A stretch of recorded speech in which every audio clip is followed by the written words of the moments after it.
Pemirsa, karhutla di Indonesia telah merugikan masyarakat hingga satwa yang ada di hutan-hutan Indonesia. Kita juga mendengar bahwa bukan hanya masyarakat Indonesia, tapi dampaknya sampai ke negara tetangga seperti Malaysia. Kita tahu sekarang bahwa Malaysia dan Brunei Darussalam bahkan dikabarkan sudah membawa persoalan ini hingga ke jalur diplomasi ASEAN untuk mencari solusinya. Jadi sudah sangat masif dan parah dampak karhutla di Indonesia.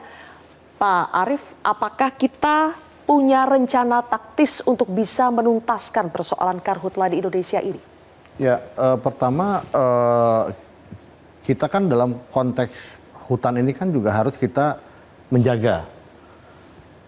Polisi hutan kita itu jumlahnya cuma 5.000, Pak Prof.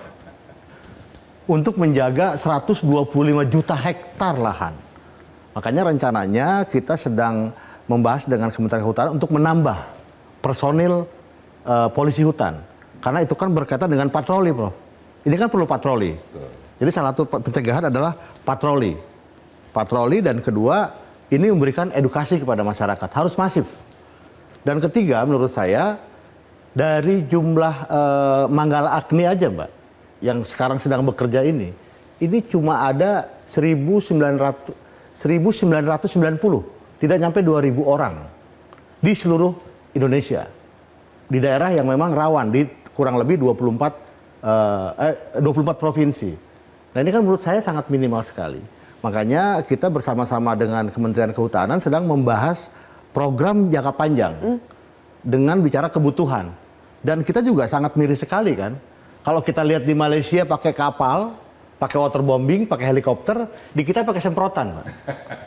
Nah ini kan miris kalau menurut saya. Berarti kan secara secara teknologi dan alat ini harus diperbaiki. Harus di-upgrade.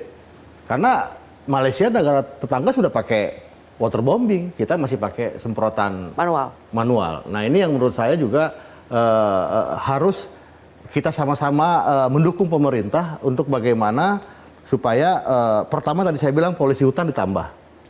Kedua, Manggala Agni juga ditambah. Dan ketiga, menurut saya Kementerian Kehutanan harus diberikan anggaran yang lebih untuk bisa memperbaiki.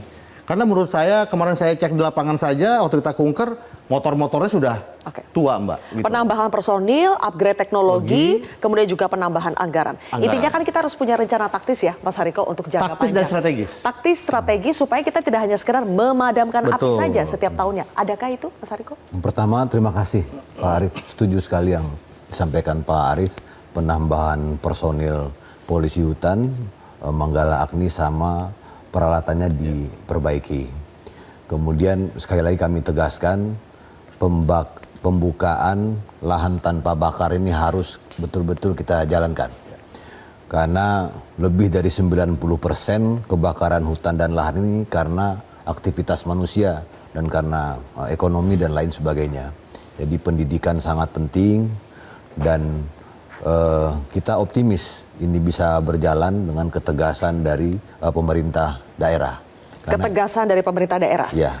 Dimulai dari situ dulu ya, political will dari situ? Termasuk jangan sampai ada aparat-aparat yang membackingi dari usaha pembakaran ini. Ini sudah ditegaskan betul oleh Presiden. Dan masyarakat jangan sedikit pun ada keraguan untuk melaporkan ketika ada kejahatan lingkungan, ketika ada intimidasi kepada masyarakat langsung dilaporkan.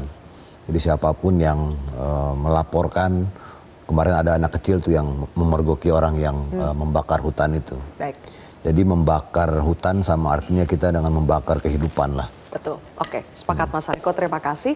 Prof Sudar, dari diskusi singkat kita saja sebetulnya kita sudah mulai bisa memetakan masalah ya. Dan tidak mungkin sebetulnya pemerintah pusat maupun pemerintah daerah pasti sudah pegang data, pasti sudah pegang pemetaan sebetulnya persoalannya di mana. Persoalannya sekarang apa yang harus segera dilakukan, Prof? Ya, yang sekarang ini setelah ini kan pasti yang ramai adalah tuntutan hukum nih. Yang paling akan ramai, menurut saya cobalah menerapkan hukum itu yang benar dan yang adil. Ya. Seperti yang Bromo kebakar. Kira-kira ada nggak tersangkanya? Itu tanah yang dikuasai oleh pemerintah. Taman nasionalnya lah, kepala taman nasionalnya jadikan tersangka. Kalau perlu Menteri Kehutanannya jadikan tersangka. Nggak pernah ketika itu lahan negara, siapa bertanggung jawab. Tapi begitu itu lahan privat, langsung jadi tersangka. Yang nggak bener-bener kayak begini, marilah kita koreksi. Jadi supaya rakyat itu juga merasa oke, ini negara saya, ini hutan saya. Dan hutan itu, ini dari perspektif kehutanan sendiri ya, ada namanya mata pelajaran itu perlindungan hutan. Salah satu musuh hutan itu manusia. Menurut saya ini nggak benar. Ya, dilindungi dari siapa? Dari manusia. Seolah-olah manusia itu musuh hutan.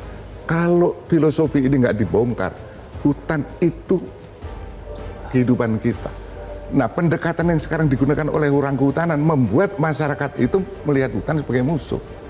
Harusnya? Nah, seharusnya sebagai teman, sebagai saudara. Itu yang harus kita lakukan, jangan memusuhi rakyat. Oke, pesannya ada dua ya dari Prof ya, penegakan hukumnya memang harus adil, harus benar dan menjadikan manusia itu sebagai saudara, sebagai sahabat hutan. Baik, terima kasih. Prof Sudar, Mas Hariko dan juga Pak Arief sudah bersama kami di Kontroversi. Pemirsa, hutan terbakar, rakyat terkapar, sudah terlalu sering karhutlah terulang. Jangan biarkan rakyat hidup malang. Saya Zilvia Iskandar, terima kasih telah menyaksikan Kontroversi. Metro TV. Jelajahi cara baru mendapatkan informasi. Download Metro TV Extend sekarang.